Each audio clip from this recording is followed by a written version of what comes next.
Students, in the previous video lecture, we have learned how to calculate moment of inertia of solid objects.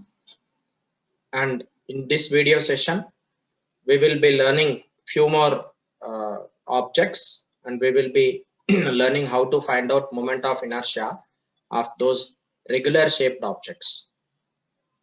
As we already know that moment of inertia depends on the axis of rotation and mass distribution of the object. For the same object, if you are changing the axis of rotation, moment of inertia would undergo change. Therefore, with respect to different axes, we will be having different moment of inertia. We can confirm that by using these regular shaped objects, which is shown on the screen. We have a rod. We have a rod and axis is about the center. This is axis about the center, and it is rotated with respect to this axis, which is about the center. And we already have calculated moment of inertia of this. It is I equal to m L square divided by 12. Similarly, if you are considering this as axis of rotation, the limits would undergo change, and we have even proved moment of inertia for the same rod. If the axis is about the edge, it would be m L square divided by 3. These two derivations we have done in the previous video lecture. Same procedure we will follow for all the objects, whether it is like two-dimensional or three-dimensional. You will be using the procedure of integration and differentiation, and we will be calculating moment of inertia. Next, the other object is rectangular plate. Axis is about the center. This is axis of rotation. Okay. Now, when you are considering this solid object, which is a plate, now in order to calculate moment of inertia of this object, you need to consider a small element here. Let me take, this is the small element, and this element become a rod. This element become a rod. Okay. And for this rod, like this element which is a rod, for this rod, what will be moment of inertia axis about the center? It will be m a square divided by 12, because the length of this rod is a is length of the rod, so it will be m a square divided by 12. Likewise, if you are considering this as the small element, if you are considering one small element along the horizontal, the length of this horizontal is b. Therefore, with respect to this, you will be getting moment of inertia m b square divided by 12. So overall, for this plate, in order to get moment of inertia, you are adding those two. Finally, you will be getting moment of inertia I is equal to m a square plus b square divided by 12. So along length and as well as breadth, you need to calculate moment of inertia. So we are taking very small elements, one along the length and one along the breadth, and we have calculated moment of inertia. So this is how you can find out moment of inertia for a plate. Suppose if A and B are equal, if length of A and length of B are equal, then in such cases you will be getting m a square divided by 6, right? That is number 3. And number 4, it is also similar. You are considering a rectangular plate and axis is this. This is the axis of rotation. Axis is about one edge. So if axis is about the one edge, you can consider one small element here. This element is a rod, and if the axis is about this edge, this element is a rod, right? For this rod, if the axis is about edge, what will be its moment of inertia? Its moment of inertia will be m a square divided by 3. Like that, you will be getting one element here, one element here, one element here.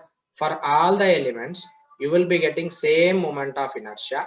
Therefore, integration dm will become m Therefore, I is equal to m a square divided by 3. So if the axis is about the edge, then in such cases you will be getting moment of inertia m a square divided by 3. Right, that is number 4. Now coming to hollow cylinder. We have a hollow cylinder. Hollow cylinder is that where inside there will be no mass. Now as this hollow cylinder have no mass inside, like the inner radius we are considering it as R1 and the outer radius we are considering it as R2. Now this hollow cylinder is similar to that of a ring or a disc. Okay, you can consider this as disc. What is moment of inertia of disc? Moment of inertia of disc is half mr square divided by 2, right? So in the same way, we are considering one small element here. That element will become a disc whose radius, like whose limit radius are in between R1 and R2. So you will be getting moment of inertia I is equal to m into R1 square plus R2 square divided by 2. This is for hollow cylinder. And for solid cylinder, if you take very small element in this, that element will be a disc. Moment of inertia will be mr square divided by 2.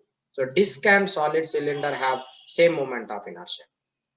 Likewise, a thin walled hollow cylinder, very small thin walled hollow cylinder, if you cut this very small element, that will become a ring.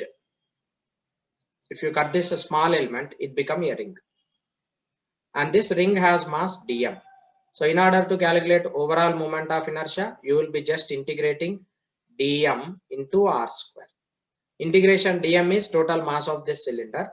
This will become m r square. Therefore, moment of inertia will be equal to mr square. Hollow cylinder have same moment of inertia as that of a ring. Solid cylinder has same moment of inertia as that of a disc. And hollow cylinder with thick radius have moment of inertia which is identical to that of a disc, but you need to take both the radius into consideration. That is in E we have done that. Next, a solid sphere has moment of inertia I is equal to 2 by 5 mr square, where r is radius of this particular sphere. And remember, this is solid sphere. For solid sphere, moment of inertia is 2 by 5 mr square. And for thin walled hollow sphere, for hollow sphere inside there will be no mass. For hollow sphere, moment of inertia I will be equal to 2 by 3 mr square. Here it is 2 by 5 and here it is 2 by 3. Numerator is same for both, but denominator for solid sphere it is denominator 5. For hollow sphere, denominator is 3. So these are regular shaped objects where you can find out moment of inertia of these regular shaped objects. In general, we can use these formulas in calculating problems. Now, if you observe all these cases, here we have ml square by 12, mass multiplied with some constant, L square divided by 12. Likewise, in B also there is some mass and as well as length. And in C also there is some mass and as well as length. And in this D also you have some mass into mass multiplied with some length, some constant. So therefore, for any object, we can calculate moment of inertia. You can just write it in this way. Moment of inertia of any object is in the form mk square, where m is equal to mass and k is called radius of gyration. It is called radius of gyration. So therefore, for any object, you can just write moment of inertia as mk square, where k is radius of gyration. K is some constant multiplied with mass. Now, if you are considering this one, where for solid cylinder, if you are considering a cylinder, what is moment of inertia? I is equal to ml square by 12. So here you can take k square is equal to L square divided by 12.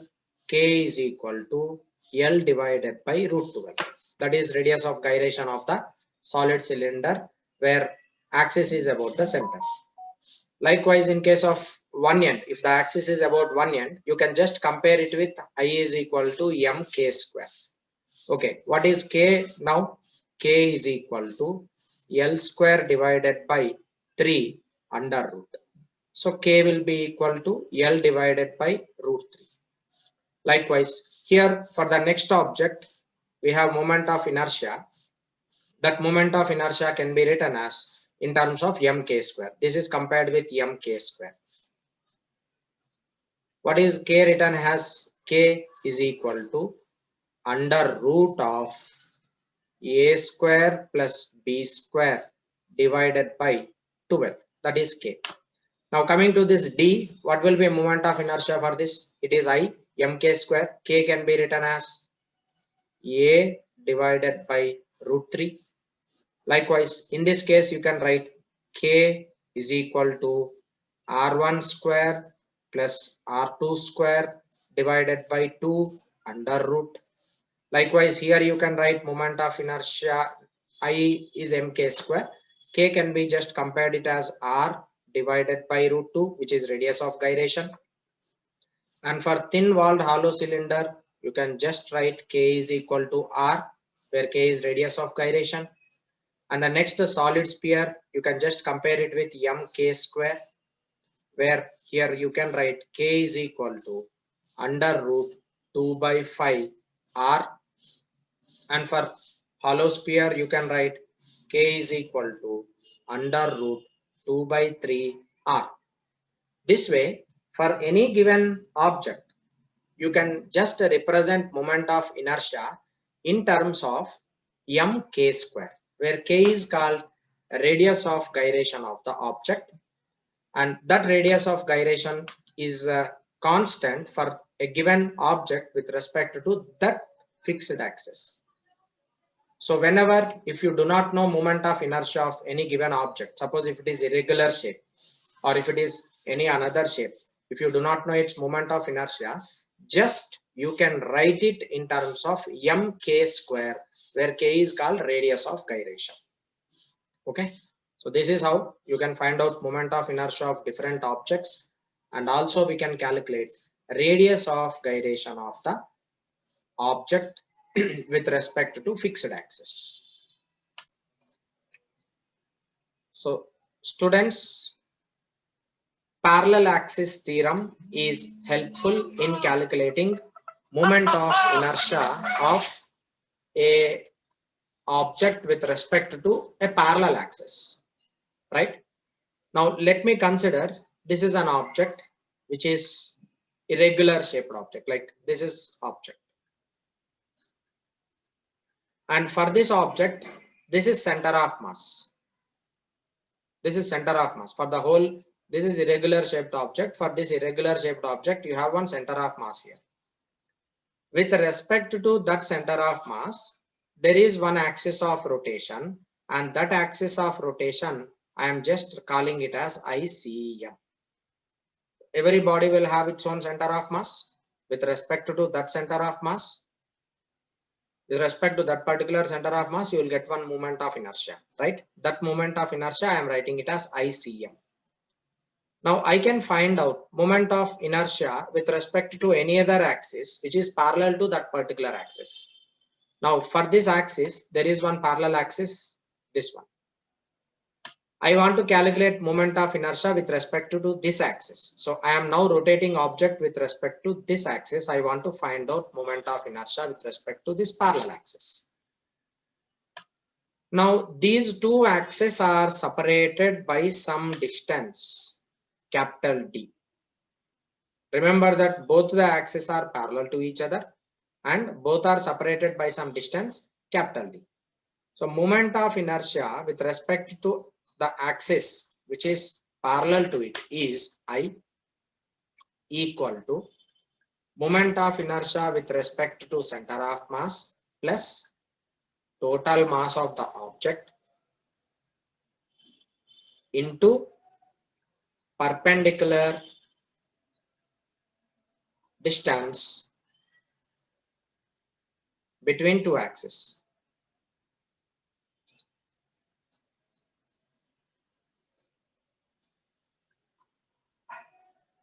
Okay, so I can write it this way: I is equal to moment of inertia with respect to center of mass plus total mass, it is m.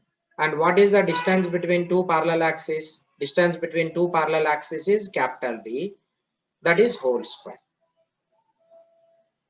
Okay, so moment of inertia with respect to any axis parallel to axis which is passing through the center of mass is equal to ICM plus md square, where d is perpendicular distance between two parallel axes. Remember that parallel axis theorem is applicable only if two axes are parallel to each other, right? So ICM is moment of inertia with respect to center, and m is mass of the object, d is perpendicular distance between two axes. This is parallel axis theorem, right? We will solve one or two examples based on this parallel axis theorem so that you can clearly understand how to apply this parallel axis theorem when calculating moment of inertia.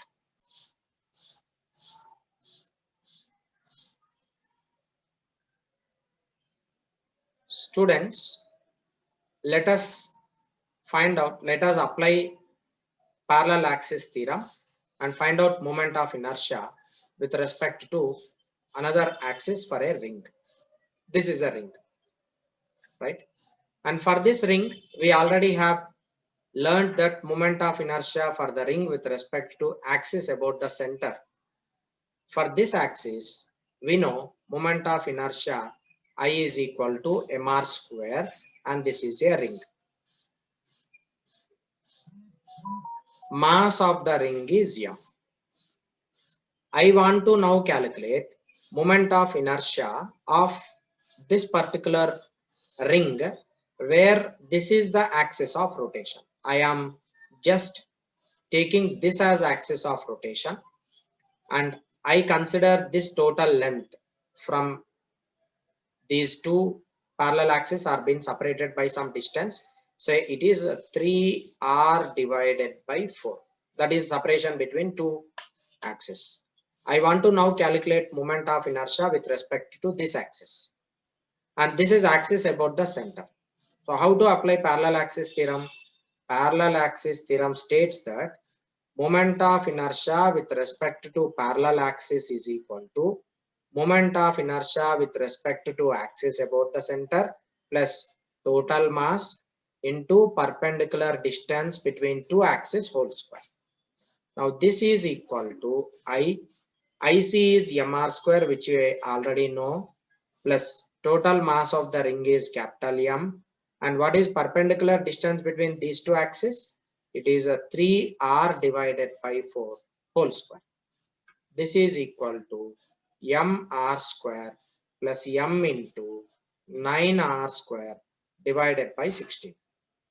This is equal to 16 plus 9, 25 mr square divided by 16. That is moment of inertia of the axis, which is at a distance of 3r by 4 from the ring. Students, we have learned that moment of inertia can be calculated with respect to two axes which are parallel to each other. If the moment of inertia of one axis is known, the other moment of inertia can be calculated using parallel axis theorem. Here we have another theorem called perpendicular axis theorem. Perpendicular axis theorem is applicable for two axes which are perpendicular. This is applicable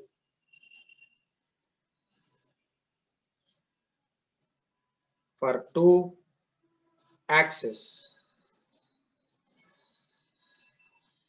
which are perpendicular to each other.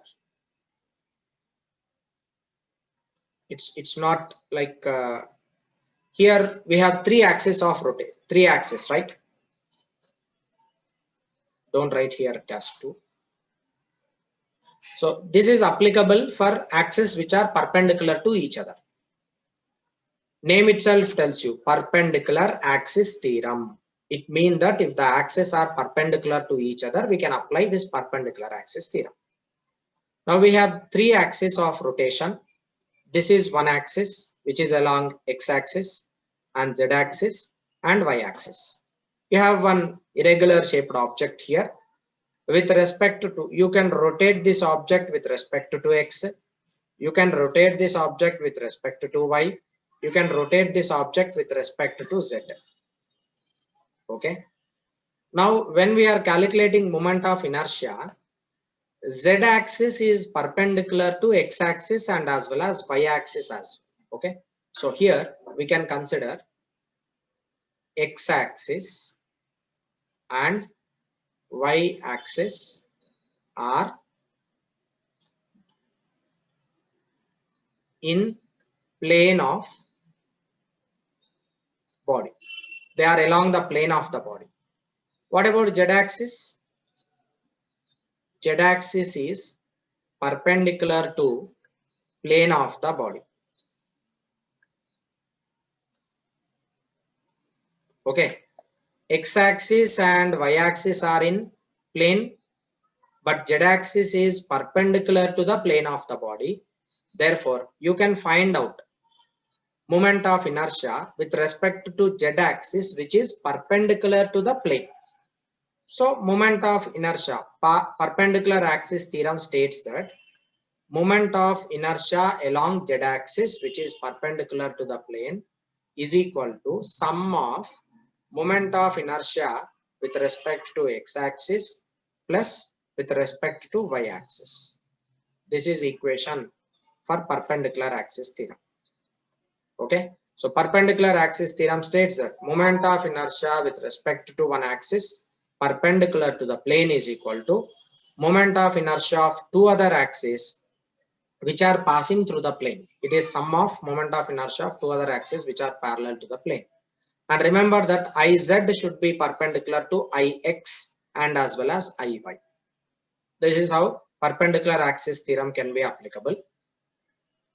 And this is the formula for perpendicular axis theorem, right? Now I'll tell you how to use this perpendicular axis theorem. Now, how to apply this perpendicular axis theorem, I'll tell you. See here, we have basic relation for perpendicular axis theorem as Iz is equal to Ix plus Iy. This is perpendicular axis theorem.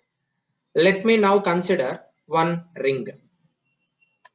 This is ring, and we already know moment of inertia with respect to this axis. With respect to axis about the center, we know already moment of inertia Ic is equal to mr square. This is a ring of radius r. This is radius r. Now I want to calculate moment of inertia with respect to the diameter. This is diameter of this particular ring. Okay. Now I want to calculate moment of inertia with respect to this axis, and this axis is, remember, axis is along diameter of the ring.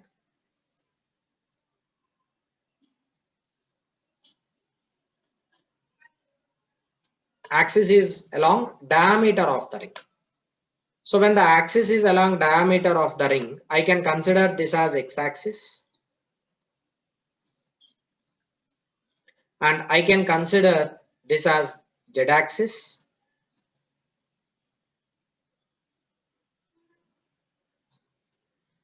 now there are two axes, Ix and Iz.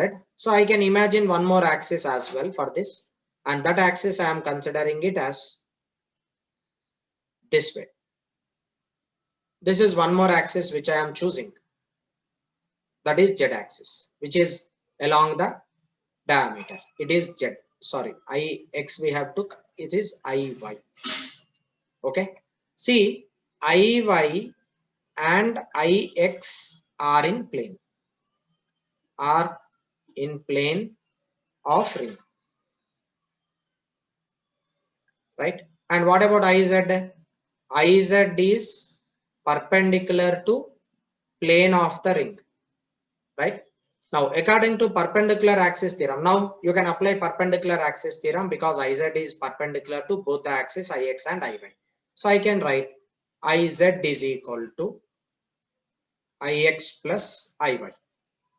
Now, as Ix is the axis which is along the diameter, Iy is also along the diameter. Ix and Iy both are passing along the diameter. Therefore, I can write Ix is equal to Iy. Because these two axes are along the diameter. Whatever moment of inertia we will be getting along x-axis, same moment of inertia you will be getting along y-axis because both are identical. That is the reason why I can write Iz is equal to either 2 times Ix or you can write it as 2 times Iy. From here I can calculate moment of inertia Iy. It's very simple that Iy is equal to Iz divided by 2. But what is Iz? Iz is already known. This is mr square. So Iy is equal to Ix is equal to mr square divided by 2. This is moment of inertia with respect to axis along the diameter. Clear? This is the way you can use perpendicular axis theorem and we can find out moment of inertia of the axis which are perpendicular.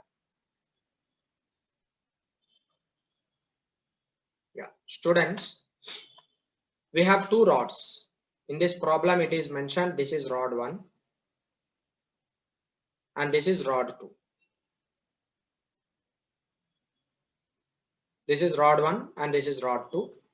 Those two rods are placed perpendicular to each other. These two rods are placed perpendicular to each other and mass of each rod is m and the length of each rod is L.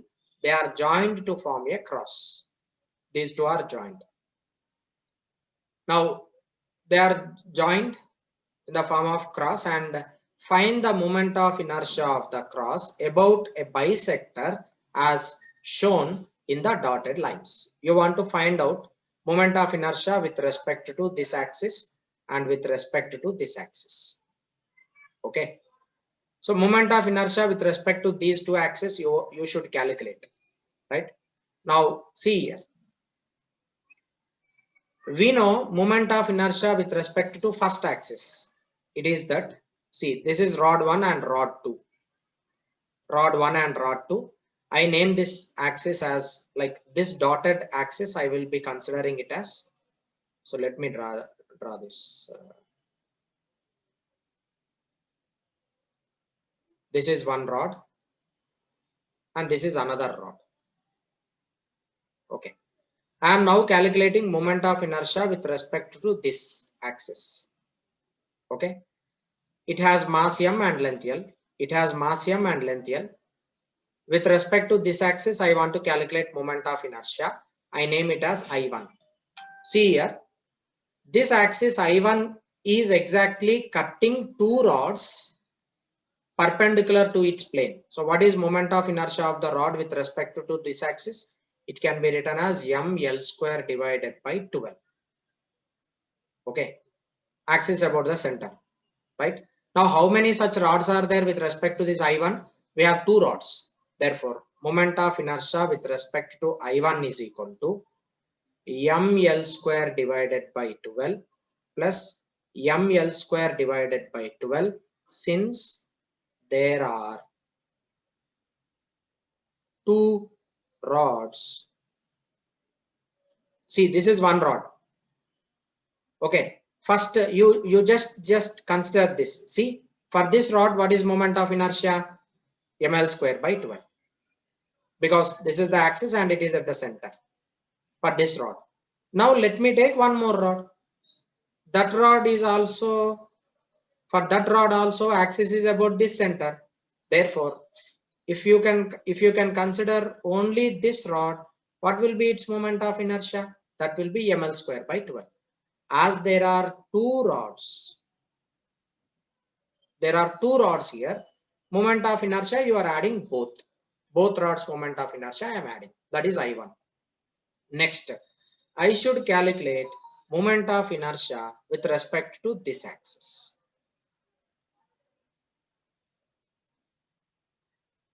Okay. Now let me consider I1 is equal to Iz, and this axis I am considering it as Ix.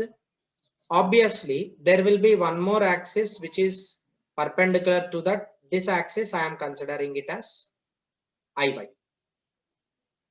Okay. Now clearly from figure, Ix should be equal to Iy because both axes are identical. Both axes are identical. So from perpendicular axis theorem,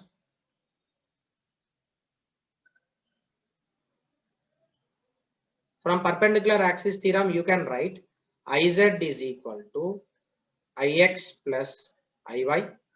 This is equal to 2 times Ix. Now what is Ix written? Ix can be written as Iz divided by 2. But already we have calculated Iz.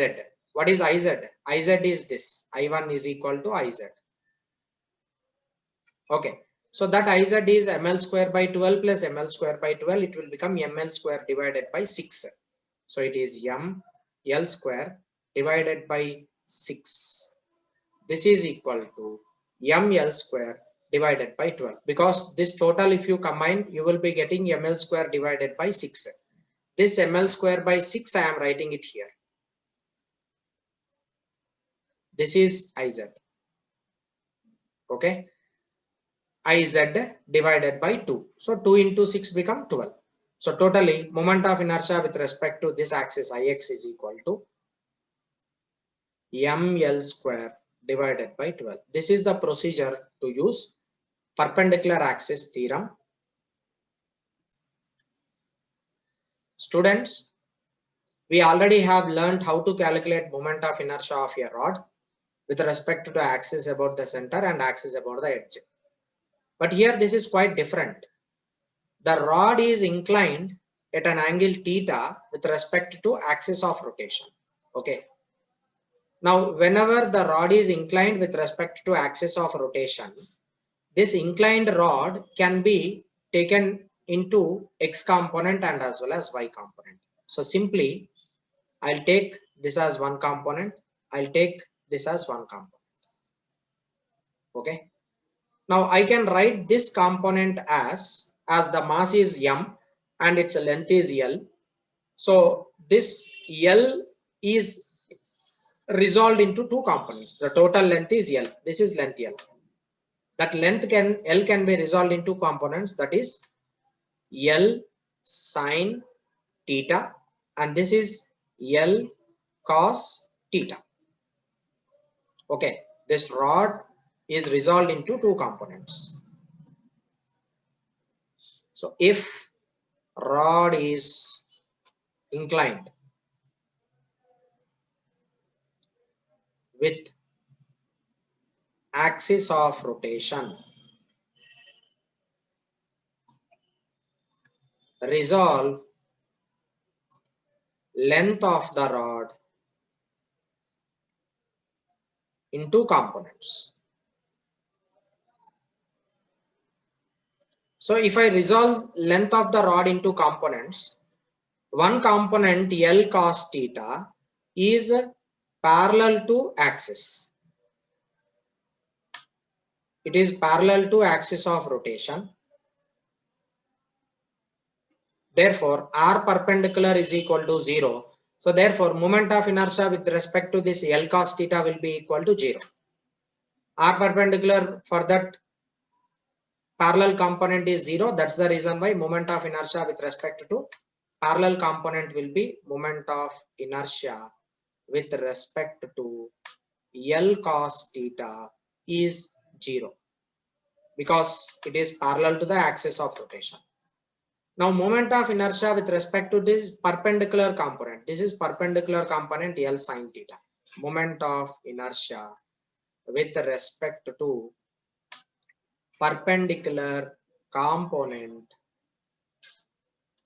L sine theta is, see, this is the axis of rotation and this is L sine theta. Okay. Now, how do you write moment of inertia with respect to this axis? Axis about the center, axis about the edge. Moment of inertia I can be written as m L square divided by 3. But what is L here? L is equal to L sine theta. Just I'll substitute that here. I will be equal to m into L square sine square theta divided by 3. This is moment of inertia with respect to axis about the edge. Suppose for the same rod, if the axis is here,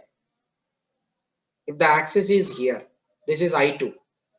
For this same rod, if it is inclined by an angle theta, and if the axis is about I2, then I can write I2 is equal to just middle as the axis is being shifted. So it will become m into L square sine square theta will be as it is divided by 12, because the axis is exactly at the center. For axis about the center, moment of inertia is ml square by 12. But as it is inclined by an angle theta, you will resolve that into components with respect to axis of rotation.